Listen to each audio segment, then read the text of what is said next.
बिस्मिल्लाहिर्रहमानिर्रहीम। शाहिदुल हक आपके साथ हाजिर है स्पोफिट चैनल पे। आज हमारे साथ नेपाल से एक ऐसी हस्ती हमारे साथ मौजूद है जिनका नाम है मिसेस राना हेल्गा रेमा रेमा जी। बहुत प्यारी और बहुत अच्छी खातून हैं।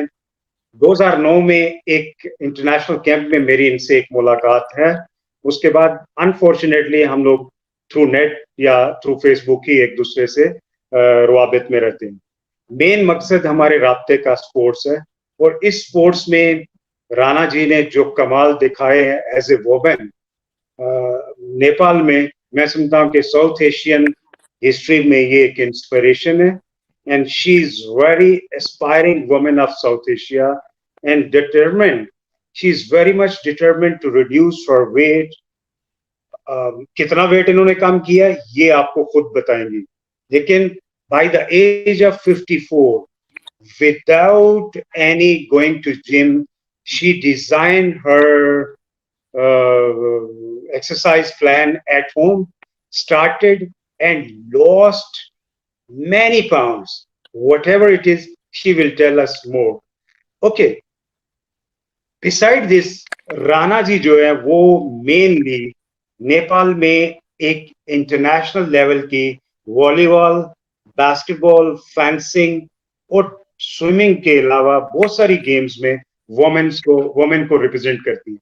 कहीं ये एज ए एथलीट इन्होंने अपने आप को अपना लोहा मनवाया और समटाइम्स ये एज ए मैनेजर और कोच बन के गई।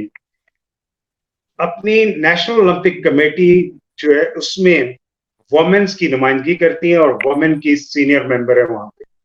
जबकि इस वक्त फेंसिंग की ये नेपाल की एक ओहदेदार हैं, जो कि बहुत बड़ा ऑनर है।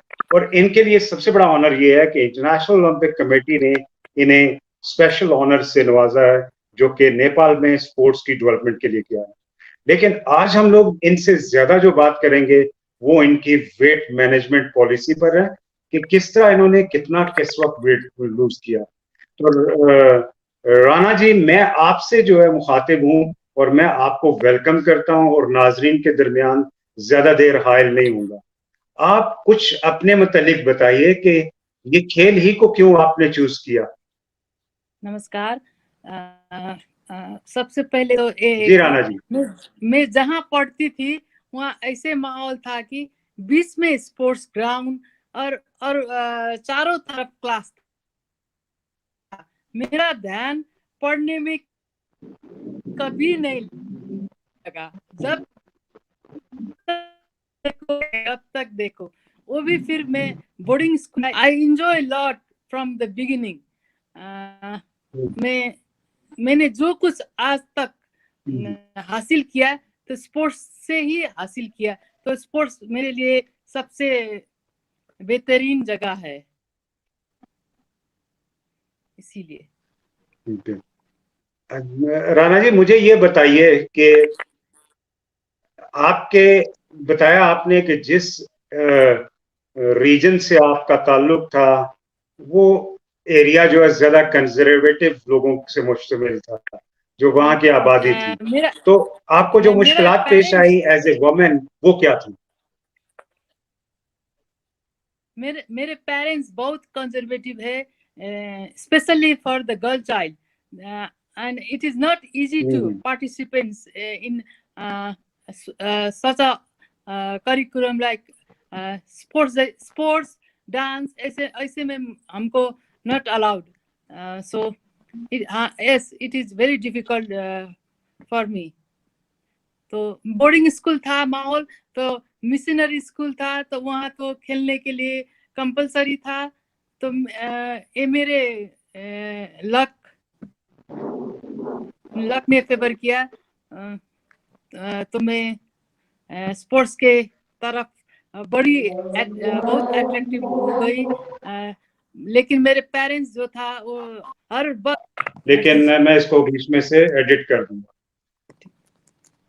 Rana ji, thank you very much. आपने थोड़ा सा अपने मुतालिक बताया। नो डाउट पाकिस्तान में तो क्या दुनिया पूरी में, चाहे यूरोप में चले जाएं या अमेरिका में, खवातीन के साथ प्रॉब्लम्स तो रहते हैं, लेकिन सबसे ज्यादा जो मैं समझता हूँ कि हौसला अफजा बात होती है वो पेरेंट्स होते हैं।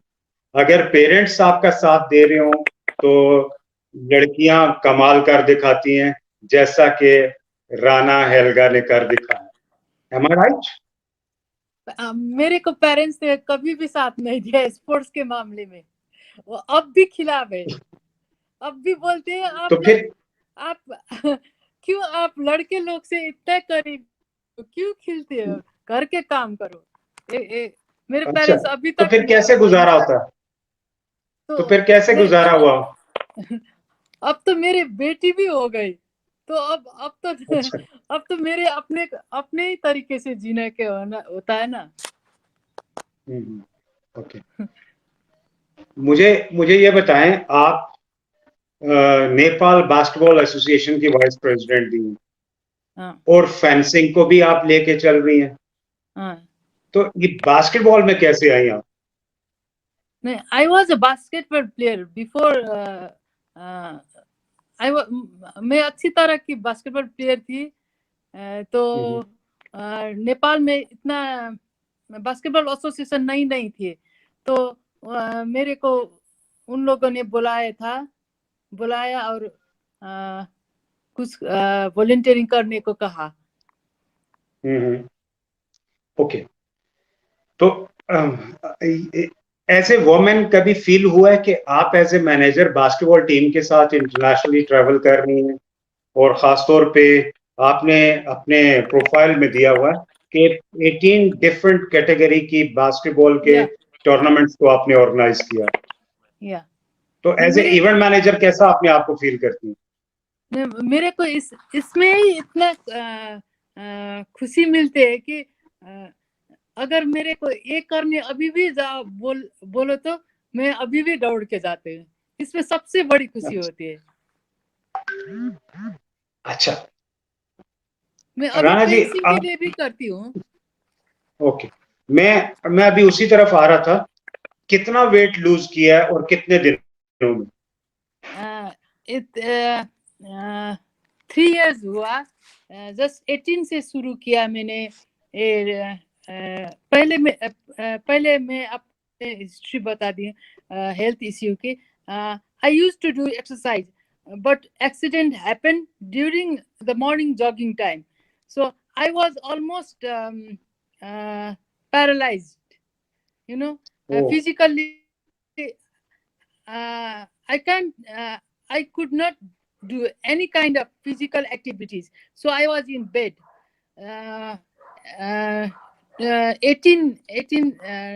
2018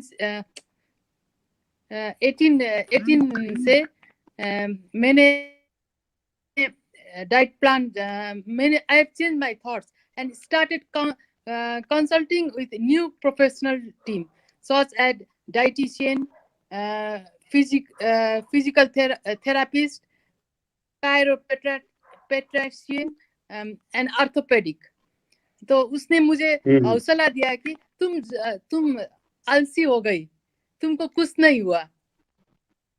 You can start now. You can start 2 hour workout inside your bedroom. तो मैंने शुरू किया 2018 से, and I stopped eating grains, just high protein. 1450 calories में लेती हूँ, है ना, मास every day? Every day. Okay. Every day. What was your weight at that time when you started in 2018? Believe me, I was just 68. Now I was 65. I just toned my muscles. I reduced my extra fat and increased my muscles and toned. Okay. Now I'm in good shape. Okay, how long it will take you to reach your goals? How you set your goals from beginning? Goal? Mean आप जो अपने goal set करती थी, नहीं like आपने कहना है कि 1 नहीं, मंथ नहीं। में आपने कितना टारगेट लेना है, क्या था? नहीं, it is not a goal, believe me, ये लाइफस्टाइल हो गया, because I am enjoying lot in doing exercise. It's a lifestyle, not a goal. Okay, great great. तो ये होना इसमें चाहिए, सबको सबको करना चाहिए अपने लिए। अगर आप अपने लिए नहीं करोगे कि दूसरे के लिए क्या करोगे? पहले आप बनो, दिखाओ, तब तो दुनिया बिलीव करेगा ना आपको। आप ठीक भी है। कुछ होना चाहिए ना।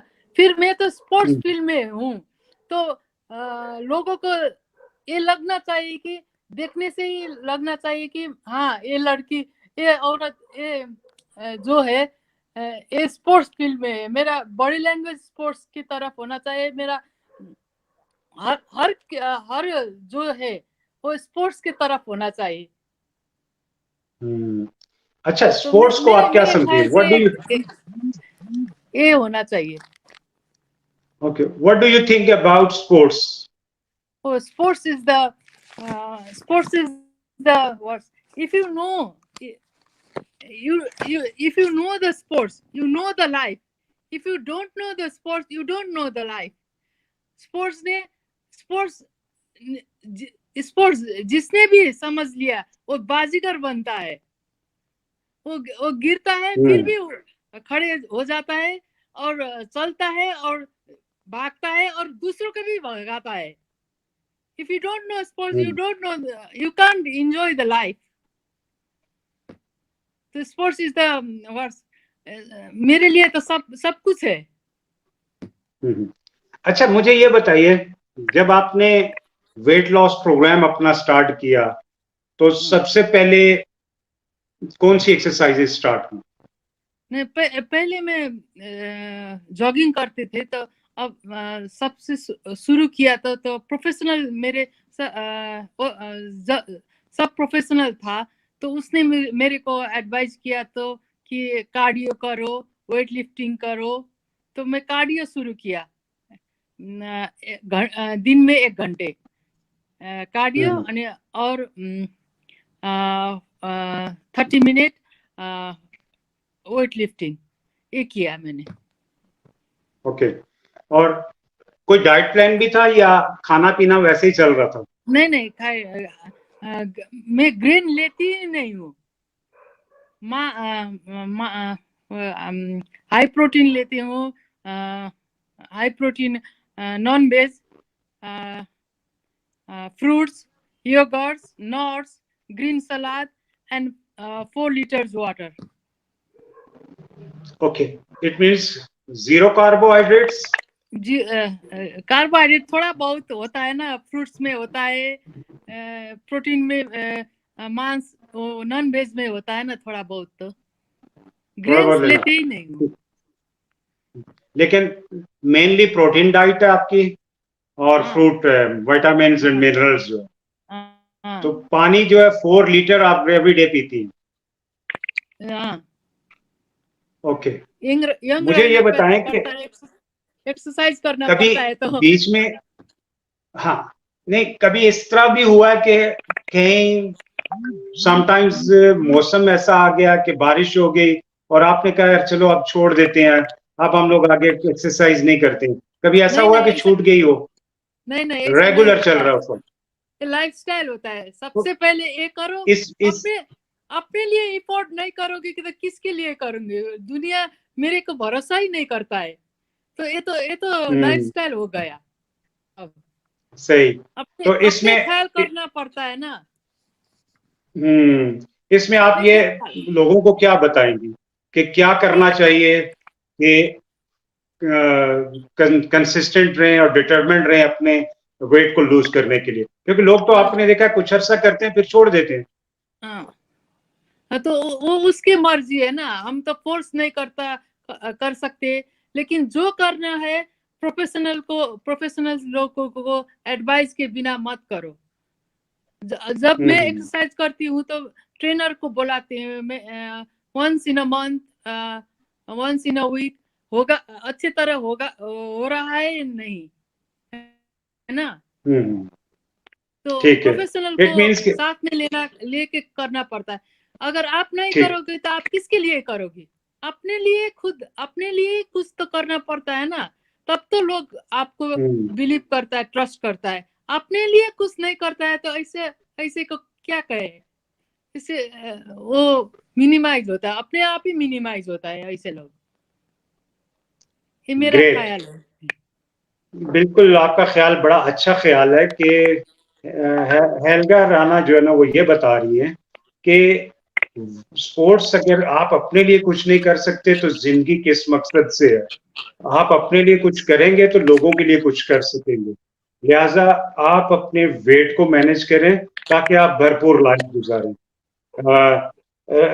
राणा जी, मुझे ये बताइए कि जनरेशन फॉर पीस कैंप 2009, ये आपका पहला पड़ाव था अबू धाबी में, जहां पे आप टर्न अप हुई towards peace building through sports.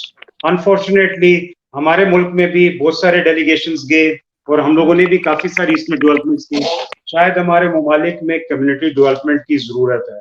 तो आप उस कोर्स का और sports for piece and for health, इसको क्या जानेंगी और किस तरह आप अप्लाई कर रहे हैं अपने लाइफ? जनरेशन पीस जो है उसने मेरे को ये सिखाया कि स्पोर्ट्स के एक्चुअल मीनिंग, वॉलंटियरिंग के actual meaning, and what is my responsibility for my communities, my countries. ये उसने मुझको सिखाया। I am blessed, I am a part of generation for piece. तो उसी ने मेरे को सिखाया कि मेरे को क्या होना चाहिए, क्या करना चाहिए स्पोर्ट्स थ्रू।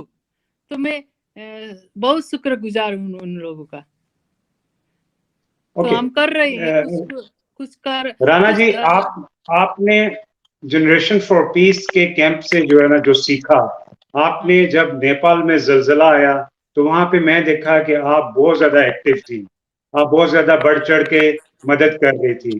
तो इस दौरान आपने ह्यूमैनिटी वर्क में जब काम किया तो आपने क्या फील किया कि मजीद अब आपके क्या एम्बिशंस हैं और क्या क्या कर चुकी हुई हैं कम्युनिटी के लिए? नहीं, अपने मुल्क के लिए, अपने कंट्री के लिए क्या करेंगे, क्या कर रहे थे, ये बात नहीं है। हमारा फर्ज बनता है हमारे मुल्क के लिए कुछ जो भी है हम सके कुछ करे। ये हमारा फर्ज बनता है। लोगों के मुल्क नहीं है हमारे तो मुल्क है ना, करने के स्पोर्ट्स थ्रू हमको करने का माजरा है। तो इसके इसके ये इमोशनल बात है, ये सर्विस की बात है, देश प्रेम की बात है। आपको देना है। हमको मुल्क ने बहुत कुछ दिया है, हमको नेपाली बना दिया, नेपाल ने है इसीलिए हम नेपाली है। तो हमको भी इसको कुछ देना है ना, थोड़ी सी जो है ग्रेट। आपके। इट मीन्स कि आप ह्यूमैनिटेरियन वर्क में भी अपने आप को जारी किए हुए हैं और मजीद काम इसमें कर रहे हैं। तो राणा जी, क्या मैसेज देंगी उन खवातीन को खास तौर पे जो बहुत ज्यादा ओवरवेट हो चुकी हुई हैं, और उनके लिए क्या हदायत है आपके? आप अपने लिए कुछ करो, तब जाके दूसरों आपको विश्वास करता है। ये फंडामेंटल राइट्स है स्पोर्ट्स, तो यूज करो। स्पोर्ट्स से हेल्दी वेल्दी वाइज जो लोग बनता है, तो वो हमारे हमारे देश के लिए, हमारे कम्युनिटी के लिए अच्छी बात है। डेवलपमेंट यहाँ से शुरू होता है।